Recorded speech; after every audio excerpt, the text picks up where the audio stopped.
Hey everyone, welcome back to the channel. In today's video, we are going to be reviewing the MZROT 95kpa vacuum sealer machine, which is an automatic food sealer designed for the powerful suction, bulk sealing and long-term food storage. So if you are considering upgrading your kitchen storage setup, you can check out the product link in the description box below. Now let's see if it actually worth purchasing in 2026. So the biggest highlight of this particular product is the 230 volt motor delivering 95 kpa suction power that's strong enough to remove the air quickly and create the tight secure seals in just simple seconds.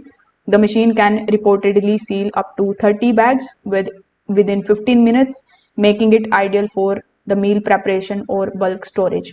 Also, you will get 10 different sealing modes, including the options like dry, moist, damp, pulse, seal only, and canister sealing.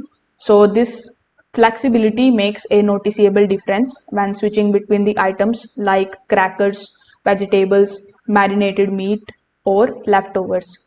The automatic one-touch operation keep the process very simple and efficient as well.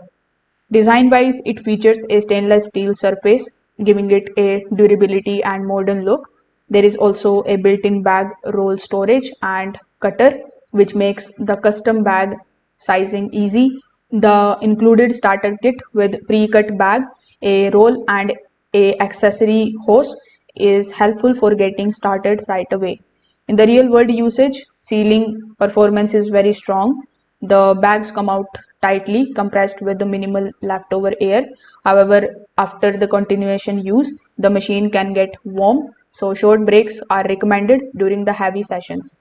Cleaning of the product is also very simple thanks to the detachable drip tray, which catches the excess moisture and prevents mess buildup.